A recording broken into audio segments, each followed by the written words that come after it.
Kita ini kan manusia, tidak mungkin hidup tanpa orang lain. Begitu kamu lahir ke dunia, kamu butuh orang lain. Cuma nama hubungan dengan orang lain yang membebaskan itu hanya cinta. Relasi yang bukan cinta kebanyakan tidak membebaskan tapi mengikat. Ada kewajiban-kewajiban yang harus kamu penuhi demi relasi itu. Tapi kalau relasinya namanya cinta, tidak.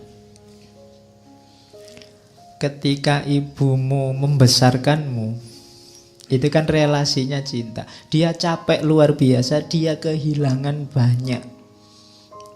Tapi dia bahagia, senang luar biasa. Kenapa? Karena cinta padamu. Tidak merasa terikat sama sekali.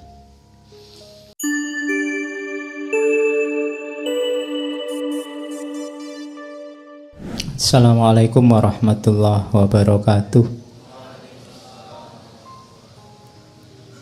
Bismillahirrahmanirrahim. Alhamdulillahirabbil alamin. Wa bihi nasta'inu ala umurid dunya waddin. Allahumma sholli wa sallim wa barik ala habibina wa syafi'ina sayyidina wa maulana Muhammadin wa ala alihi wa ashabihi wa man tabi'ahum bi ihsanin ila yaumiddin. Bismillah. Mari kita mulai lagi ngaji filsafat kita. Malam ini kita ambil tema cinta ilahiyah, mahabbah. Cuma saya tidak ngambil teori, saya ambil dari novel-novel besar dalam sejarah Islam. Yang nulis juga para sufi. Jadi para sufi itu menjelaskan cinta ilahiyah tapi secara simbolik. Oke, malam ini kita ketemu beliau Abdurrahman Jami, Nuruddin Abdurrahman Jami. Beliau ini lahirnya 1421, nanti meninggalnya 1492. Tergolong sufi-sufi agak belakangan. Cuma beliau ini nanti punya gelar Khotamus Syu'ara. Kalau Ibnu Arabi kan Khotamul Auliya. Kalau Nabi Muhammad Khotamul Ambiya. Nah, Jami ini dikenal sebagai Khotamus Syu'ara, pemuncaknya para ahli syair. Karena beliau ini pujangga besar pada zamannya dan punya spesifikasi keahlian di bidang sastra. Yusuf Zulaikha ini salah satu karya puncaknya yang menjelaskan tentang sebenarnya maunya cinta ketuhanan. Dan jangan dibayangkan ceritanya Yusuf Zulaikha ini seperti itulah ceritanya Nabi Yusuf dan Zulaikha yang sebenarnya. Wong ini alegori sifatnya, jadi beberapa bagian ya dimodifikasi, didramatisir sesuai kepentingannya Jami untuk menjelaskan tentang mahabbah. Jadi ya ndak persis seperti itu mungkin kejadiannya, tapi seperti itulah Jami menjelaskan tentang hubungan antara Yusuf dan Zulaikha. Tapi di situ banyak sekali simbol-simbol. Yo, kalian yang harus memecahkan kode-kode simbol itu untuk tahu apa yang diinginkan oleh Jami dari cinta ilahiyah. Yo, narasi ceritanya pasti terinspirasi oleh kisahnya Nabi Yusuf di Al-Quran, di surat Yusuf, surat ke-12 dari Al-Quran.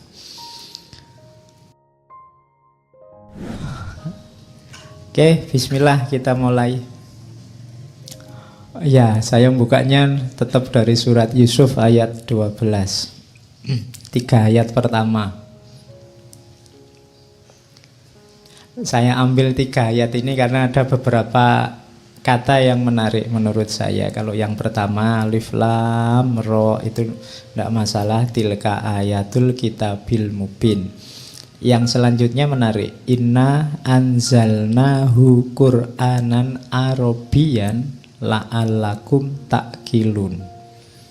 Sesungguhnya kami turunkan Al-Qur'an dalam bahasa Arab supaya engkau berpikir. Ini ayat ini menarik, menjelaskan bahwa kenapa Allah menurunkan Al-Qur'an supaya kita berpikir. Jadi Al-Qur'an itu harusnya menginspirasi kita, mendorong kita untuk berpikir.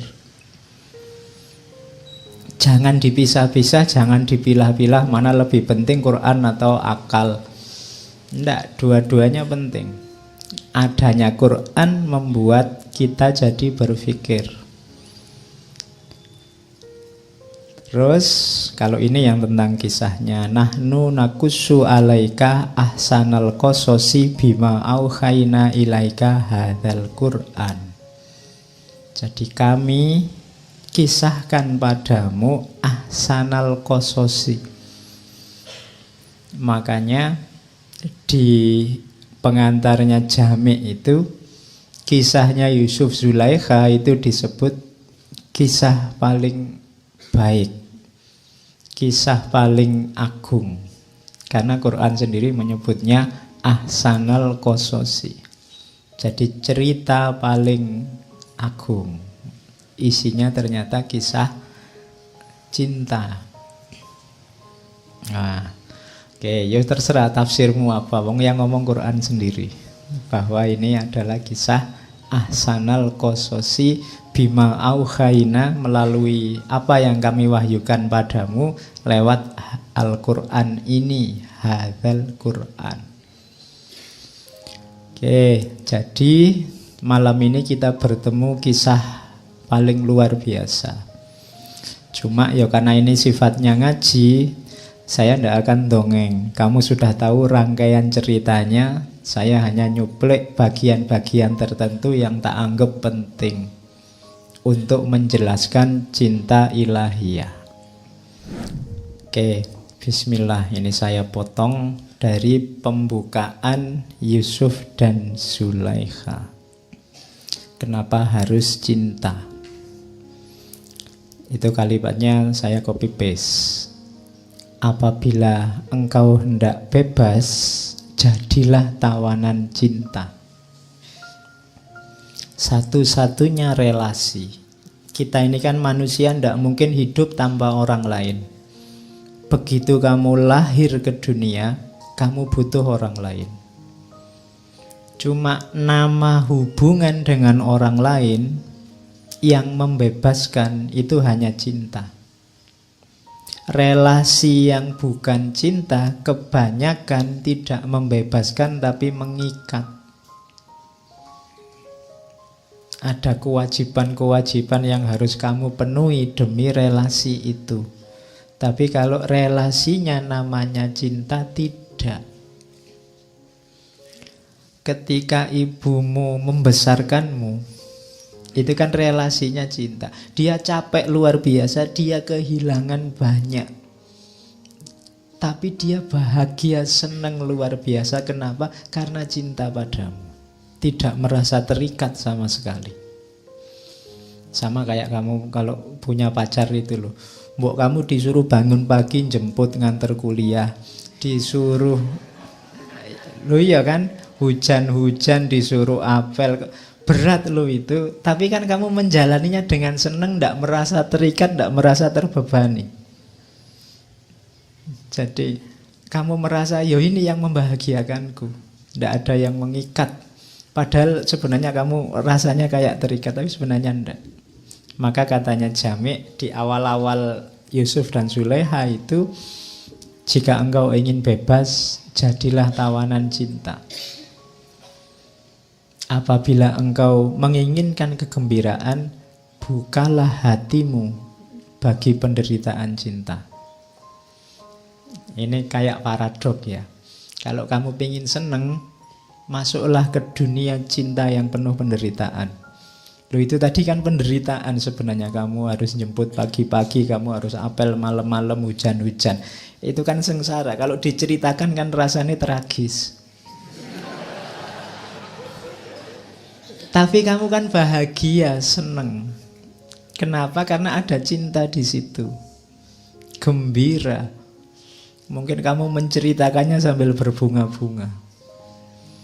Padahal kamu ya di Pulau Soro, nanti masuk warung kamu disuruh bayari. Tapi kamu kan bahagia, kamu milih nanti akhir bulan kamu ngirit daripada tidak bisa neraktir dia. Oh, itu kan kegembiraan. Dari anggur cinta datang kehangatan dan pesona. Tanpa cinta yang ada hanya kesusahan dan keakuan yang dingin. Jadi orang yang hidupnya tanpa cinta, isinya hanya kewajiban-kewajiban, isinya hanya ego, kepentingan diri sendiri dan nafsu, itu bahasanya jamek hidup yang dingin, tidak berwarna. Hidup yang hitam putih, tidak cerah. Ingatan kepada cinta menyegarkan hati si pecinta, dan kejayaan datang kepada dia yang menjayakannya. Jadi ini nggak perlu saya jelaskan. Yang sudah ngalami pasti merasakan. Yang belum ngalami, ya dibayangkan saja. Ini kan wilayah-wilayah yang susah dijelaskan. Yang jatuh cinta mesti ngerti. Apabila Majnun tidak minum anggur dari mangkoknya, apakah yang membuatnya terkenal di dunia ini dan di dunia kemudian? Kalau ini untuk minggu depan sebenarnya, karena cerita Jami ini kan lebih muda daripada Nizami. Inspirasi Yusuf Zulaikha juga banyak dari Laila Majnun. Katanya Jami, kalau Majnun tidak jatuh cinta, tidak minum anggur cinta, dan masuk ke dunia penderitaannya cinta, siapa yang mau cerita tentang Qais al-Majnun? Kalau Qais dulu jatuh cinta, terus diterima begitu saja, terus kawin, terus punya anak, tidak ada yang mau cerita.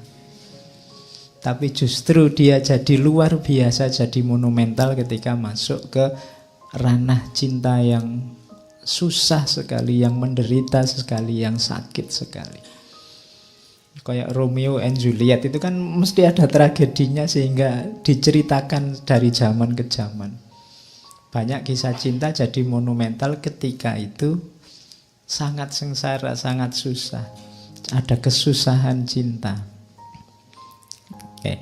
Ribuan orang berbakat cemerlang tapi asing terhadap cinta telah lenyap tanpa meninggalkan riwayat atau peninggalan yang mengabadikan namanya. Jadi banyak orang yang berbakat, pinter, tapi hidupnya tidak ada cinta di situ, dia lenyap begitu saja dari percaturan dunia. Engkau boleh mencoba 100 hal, tapi hanya cinta yang akan membebaskanmu dari dirimu sendiri. Ini katanya Jami. Maka janganlah melarikan diri dari cinta. Jangan. Sekalipun dari cinta dalam samaran duniawi. Kalian jatuh cinta sama temanmu sak kelas, itu kan cinta dalam samaran duniawi. Kalian mencintai apa, itu cinta dalam samaran duniawi, tidak apa-apa. Mungkin masih level-level artifisial. Yang penting apa? Kamu belajar mencintai dulu. Hatimu lunakkan dulu dengan cinta. Karena itu merupakan persiapan bagi kebenaran tertinggi. Yo, kalau ujuk-ujuk cinta sama Allah mungkin yo agak berat. Yang bisa kamu lakukan apa? Belajar. Hatimu diajari caranya mencintai. pada apapun dulu. Bagaimana engkau akan membaca Al-Quran tanpa mempelajari abjad, katanya Jami. Itu kan, ya latihan dulu cinta di dunia, jatuh cinta dulu sama temennya, jatuh cinta dulu sama apa gitu, enggak apa-apa. Itu kan cinta dalam samaran duniawi ya, meskipun ada batas-batasnya, tapi intinya apa? Hatimu ini dilatih mencintai. Kalau tidak, susah kamu. Karena apa? Enggak bisa orang memaksa diri untuk jatuh cinta, itu kan tidak gampang. Kamu tiba-tiba bilang, saya mau cinta ke Allah, Pak. Tidak bisa. Kayak kamu punya teman cantik, kalau kamu tidak cinta, kan tidak bisa dipaksa, saya harus cinta ke dia. Sama Allah juga begitu, tidak bisa cinta itu dipalsu bahwa kamu soleh-solehkan dirimu, kamu dari mulutmu keluar kalimat thayyibah terus dari, wah ini cinta, tidak gitu. Kalau jatuh cinta, ya jatuh cinta aja, tidak bisa dimanipulasi. Karena urusannya rasa. Maka apa? Latihan jatuh cinta. Hiduplah dengan alur yang penuh cinta. Nanti batinmu terlatih mencintai. Aku dengar, katanya Jami, kisah seorang pencari yang pergi kepada seorang arif, meminta petunjuk jalan sufi. Orang tua arif itu berkata kepadanya, apabila engkau belum pernah menginjak jalan cinta, pergilah jatuh cintalah. Kemudian kembalilah menemui kami. Jadi ini unik ya, ada seorang sufi ditemui guru, saya mau baiat, mau menempuh jalan sufi, saya tobat pengen jadi wali.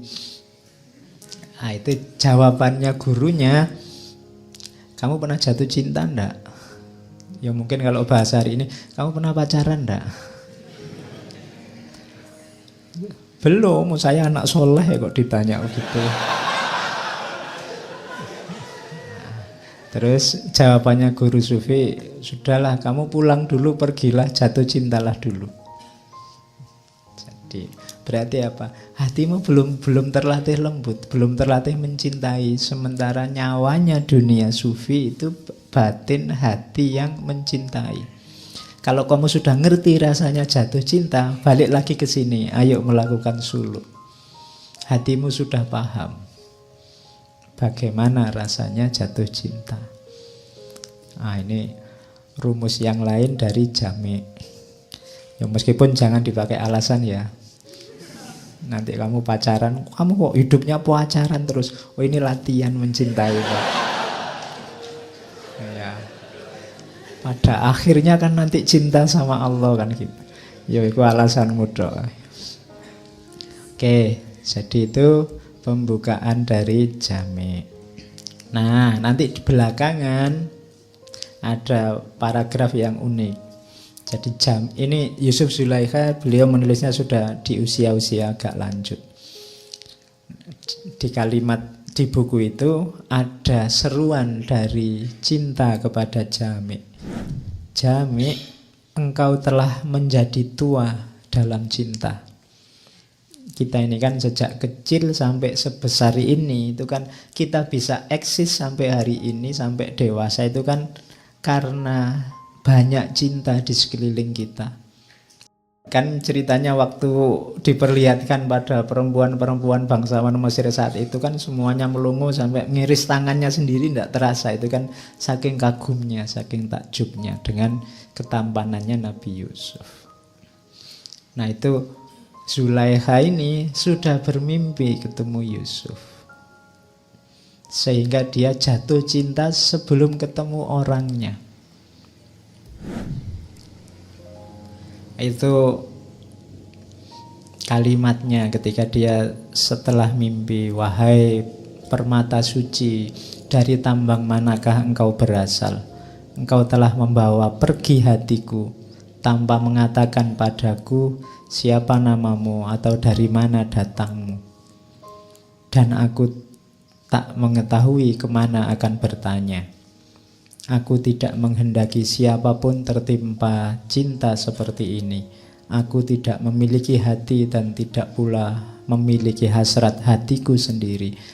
bayanganmu telah muncul padaku dan merampas tidurku. Ia telah membuat air mata dan darah hatiku mengalir. Tubuhku yang tak terbawa tidur menjadi lesu, dadaku terbakar. Aduhai, tak dapatkah engkau memadamkan nyala ini? Mestikah engkau selalu laksana nyala api yang membara? Oh, itu kan jatuh cinta beneran kan? Padahal hanya cuma mimpi. Ini sebenarnya simbol, kalau dalam bahasa sufi, kehausan spiritual. Jadi jiwamu itu sebenarnya menjerit-jerit ingin ketemu dirinya yang hakiki. Kamu tidak pernah ketemu, mungkin dalam tanda petik ya ketemu Allah. Kamu ngertinya mungkin hanya dalam bayangan-bayangan, dalam konsep-konsep. Tapi sebenarnya jiwamu sangat merindukan itu. Makanya ini alegori cinta ilahiyah. Jadi batin kita itu sebenarnya sangat ingin ketemu Allah. Cuma nafsu kita, hasrat kita, ambisi kita menutupi itu semua sehingga kamu tidak sadar. Begitu sadar kamu kebingungan kemana harus mencari, di mana bisa ditemukan. Nah, itu simbol dari kerinduannya Zulaikha pada seorang Yusuf. Ya nanti pada akhirnya kalau diceritanya Jami', di salah satu mimpinya yang terakhir,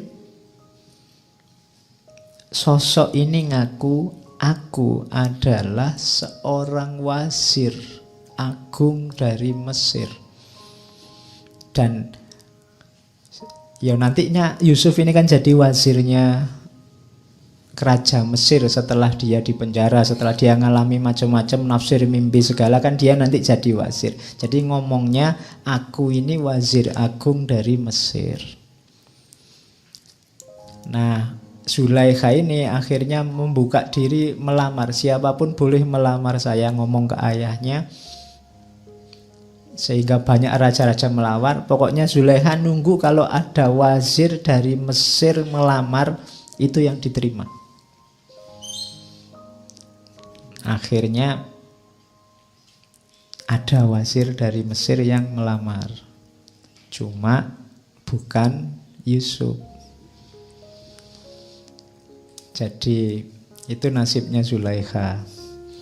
Dia sudah terlanjur menerima lamaran, begitu ketemu, ternyata bukan yang di dalam mimpinya. Yo, nanti nangis-nangis lagi sampai dia dapat petunjuk lagi bahwa ya kamu nanti akan ketemu Yusuf. Cuma harus melalui ini dulu, melalui wazir ini dulu. Oke. Sampai nanti ada cerita yang terkenal sekali dalam Al-Quran itu kan, Nabi Yusuf dijebak di dalam kamar, kemudian diajak. Saya tidak bayangkan kalau kalian ya. Ya, itu kan terkenal sekali. Saya ngambil dari Al-Quran itu kan. Warawadat hullati huwa fi baitiha an nafsi. Jadi Zulaikha yang dia menginginkan orang yang tinggal di rumahnya untuk dirinya sendiri, wa ghallaqatil abwab, terus menutup pintunya, wa qalat haytalak. Kemudian dia berkata, ayo masuklah. Terus jawabannya Yusuf apa? Qala ma'adzallahi innahu rabbi ahsana maswai. Aku berlindung pada Allah dan sesungguhnya Tuanku ini orangnya sangat baik. Jadi aku takut sama Allah dan ingatlah bahwa wazir ini kan baik sekali sama aku. Masa aku mau mengkhianatinya? Innahu la yuflihu dzalimun, berarti aku zalim. Sementara orang zalim itu tidak akan mungkin bisa menang, tidak akan mungkin bisa bahagia. Nah, jadi ya kalau ada pelakor, ada pebinor. hari ini itu. Yusuf nggak mau begitu karena itu perilaku zalim, dan ingat-ingatlah pada akhirnya orang zalim nggak akan bisa bahagia. Innahu la yuflihudz zalimun.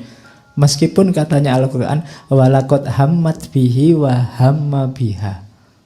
Zulaiha itu tertarik pada Yusuf. Jangan-jangan Yusuf ya laki-laki normal, ya mau-mau saja. Wahamma biha laula an ro'a burhana robbi. Kalau dia tidak melihat isyarat-isyarat petunjuk dari Allah bahwa tidak boleh begitu.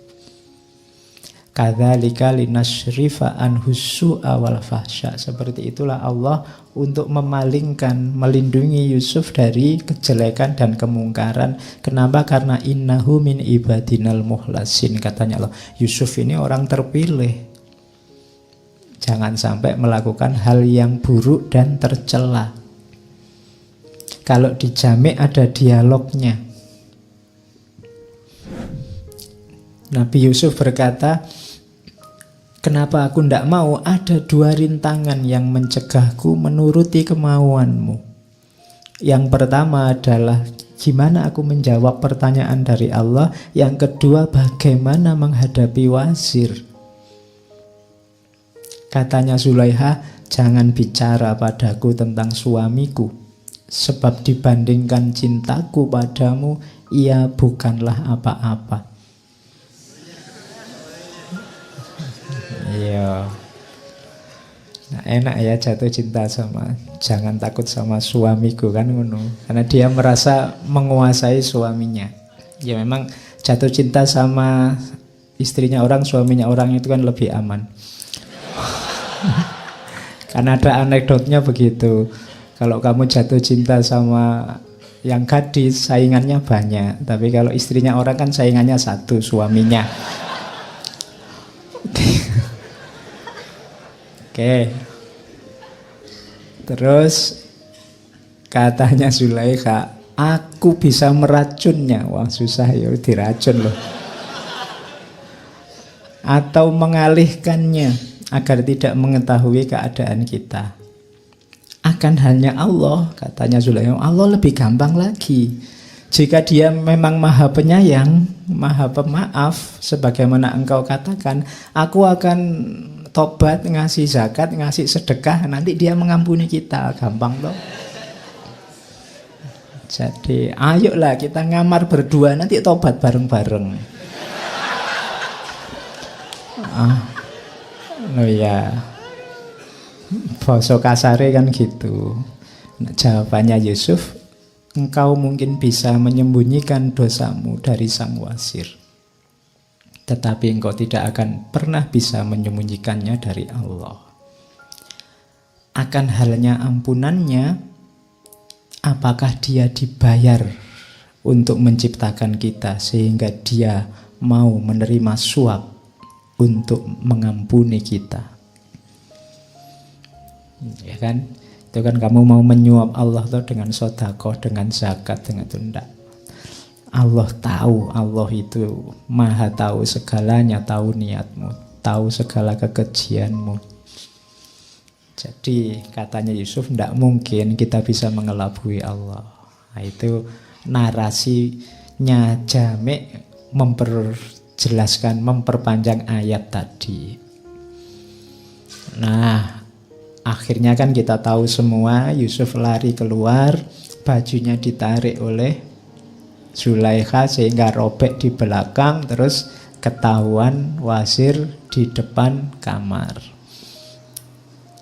Dan wazirnya ini maunya marah, tapi setelah lihat bukti, ya tidak bisa mengelak bahwa yang salah istrinya. Terus berkembanglah isu, berkembanglah gosip kemana-mana bahwa istrinya wazir ini sungguh tidak tahu malu karena cinta sama budaknya sendiri, itu pun ditolak. Itu kan malunya luar biasa. Ya. Nah,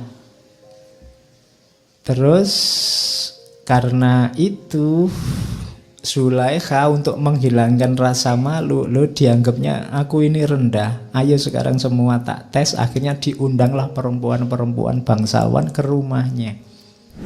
Itu kan diceritakan oleh Al-Quran itu. Falamma sami'at bimakrihinna arsalat ilaihinna. Saat tahu makar, tipu daya, gosip yang berkembang dari perempuan-perempuan di kota tentang dirinya, arsalat ilaihina, diundanglah perempuan-perempuan itu, wa a'tadat lahunna muttaka'an, disediakan perjamuan, wa atat kulla wahidati minhunna sikinan, setiap perempuan dikasih pisau. Waqalat, kemudian berkata pada Yusuf, ukhruj, waqalat ikhruj alaihin. Nah sekarang mereka sudah siap-siap makan, pegang pisau. Yusuf, sekarang kamu keluar, lewat di depan mereka.